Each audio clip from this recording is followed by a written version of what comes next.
Hey guys, welcome back. It is your favorite Gimp of the Limp, and I'm here with a prelude to the upcoming course-based Firstborn series that I'm going to be doing. All right, so just as FYI, what you guys see playing in the background is me setting up for it, because this has always been one of the downsides, the drawbacks to course-based, and it's kind of a drawback to any game that's got like 3D type terrain, is it takes a little while to set it up.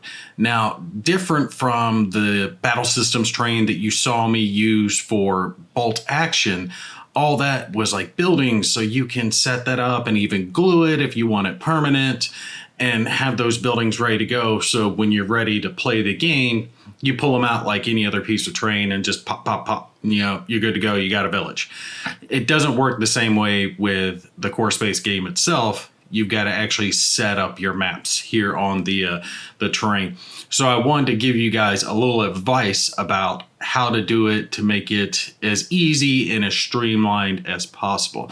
So the first part of the video, what you're seeing is that I take all the sheets that came with the game that have the walls with doors, you know, all that type terrain, the archways. It's all different from the original course-based game because this takes part in a different section of the galaxy, which I'm actually going to tell you the storyline that I'm going with to carry on for my original course-based campaign. So the way I found the easiest to do all this is to separate the sheets out, because you've got multiples of different types of sheets. I think there were like 3 different types, and each had multiples of specific types. Now, when it comes to the walls themselves, the solid walls, they might have different stuff on them, but it doesn't matter. They're all just the same walls. Now, by that, I don't mean like the ones that have doors or stuff like that. What I want you to do is to separate all those out. So all the solid wall pieces, I punched all those out, stacked them together. All the ones that had a thin, small door to them, punched those out, stacked them together. The ones with big doors, stacked them together. The ones with ovals, stacked them together. The struts, the arches, all the pieces, get them separated and organized per which type they are. Now, there is a page in your course-based rulebook that will list down what all these symbols are. So make sure you flip to this so you know what each one of these symbols represent before you get started. All right, so once you've got all that taken care of, you got it all separated out, you need to take and do the same thing with your little clips. This one came with a bunch of brown, light brown colored clips that put all the walls together. The original course base came with gray ones. Really doesn't matter. I mean, if you've got some of the original sets, you can use whichever. But open up all those little baggies. I think mine came with about 3 of the baggies of all the parts, and divide the clips out into their individual pieces. So you'll have your corners, your straight pieces, your 3-way like T-shaped ones, and then the 4-way shaped ones, so you can connect all the pieces. Then when you have which map you're going to be using, this is the map that I went ahead and set up. I went through and counted all the different wall pieces that I was going to need, so I would have them set up when I was ready to start. That's what you guys see me fast forwarding through here in the background. Now, I missed 1 or 2. That's all right. If you missed 1 or 2, you can always grab them out once you're setting everything up. But it helps, that way you know you're on point when you're setting all this up. It just makes it so much easier when you're putting all this together. If you prep, you have all your pieces set to the side, organized by what type they are. Because like I said, when it comes to setting up course base, it's one of the biggest drawbacks is setting it up, because it does take some time. It's not a hugely quick process. But if you prep and you have everything organized, it takes a lot of the pressure off. I will suggest, if you have some problems with this piece, this arch-looking piece that you see here, the problem I was having was with this little piece that goes in there at the bottom. For some reason, that was causing my layout to kind of tip up or tip down, and it just wasn't leveling for me very well. Now, this is what I did. Okay, this is what I did. This is not what CourseBase recommends. It's just, if you have this problem, this might help you. I went and just clipped that piece off, because they're already clipping in at the top here, right, on each side. So you don't have to worry about it falling off or anything. That just gives it some extra support. But I found that little piece there was causing it to tilt up, and it was angling the wall a little bit, which was causing a few problems down the line.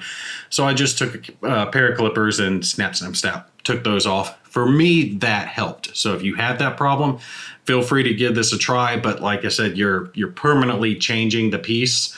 So try it at your own risk. Now to the storyline. Okay, so this is what I have going on just to get you guys up to date on where my characters are at and to remind you of who they are, how they got to this place. We have Captain Gimpy, right? That's my captain. You guys will see him. He's the dude, got the big fake arm with the shield on it, does a lot of cool stuff.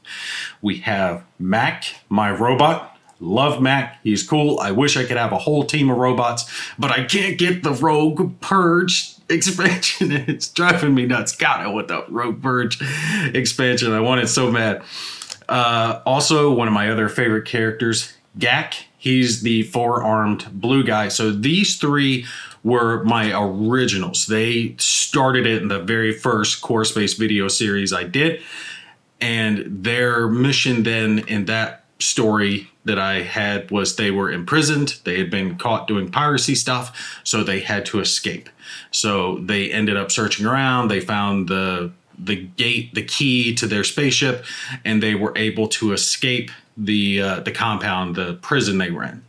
The next mission, they went to where Zed's was located because Zed's little drug den ganger hangout is one of the expansions you can get.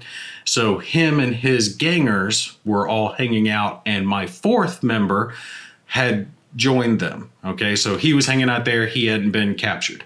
So these three had gone to rescue the fourth member. Okay, so the fourth member was Renton. Now, he was hanging out with Zed. When my three original crew members got there, they had to get in, find Renton, and then unlock their ship that had been locked when they docked and be able to escape. Unfortunately, they were attacked by both the Purge and the galactic peacekeeping guys, the space police, right? So it was a big, huge battle. A living one ended up jumping in there at some point. So they had to fight the gangers. They had to fight the police. They had to fight the Purge. But they were able to succeed. They swung in, found him, and as soon as he joined, he turned on his original ganger buddies. They were able to fight their way out and escape the big alien that had popped up there right there at the end. Unfortunately, now this is the mission you guys didn't get to see. All right, so I did play a little bit off camera. Sorry, I had other stuff I was filming, but I really do enjoy the game.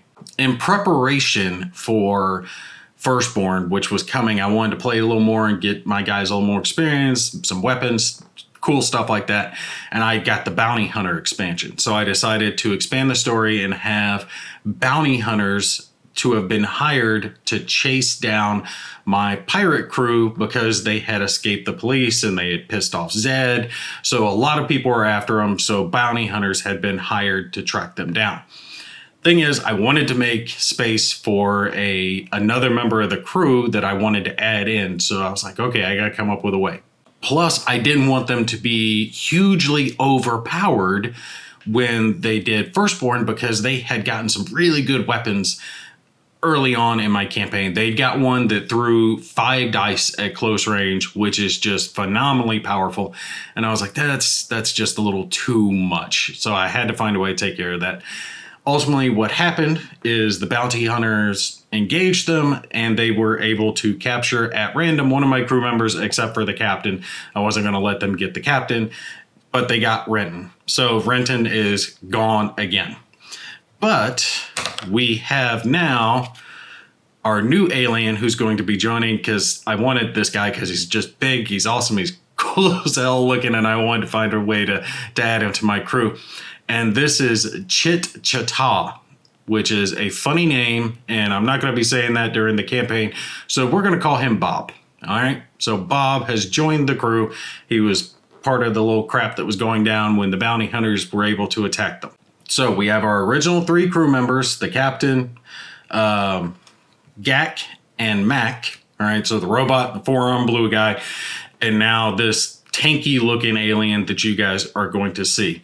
But in their struggle to escape the bounty hunters who were trying to get all of them, they blew up some stuff and they found the portal. Now, portal came with one of the expansions for Firstborn. So that's how I'm tying this into Firstborn.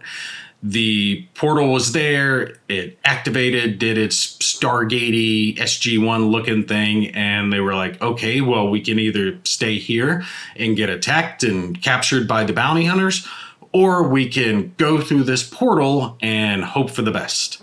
So that's what they end up doing. They end up, the 4 of them, leaving Renton behind, and what I ended up doing is I made sure I had at least a weapon for each one of my guys, and they had armor, so I kept most of the armor. The thing of it is the new guy, he has some real high-end armor, and I didn't want to start him with that because it was just too powerful. He would have like 3 armor, would make him almost unstoppable tank.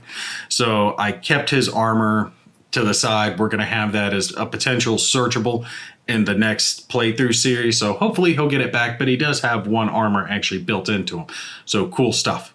But I also use that as a way to take away their extremely powerful, like shotgunny laser weapon, because it was just too good. It would blow away anything that I fought that was Firstborn, and I didn't want them to be that powerful. So I kept 1 weapon for each one of the guys and started Bob out with something basic, just a little pistol that he can use. And he does have, just in his built-in innate ability, 3 die attack at close range, so close assault. He can just punch for 3 dice, which is amazingly good.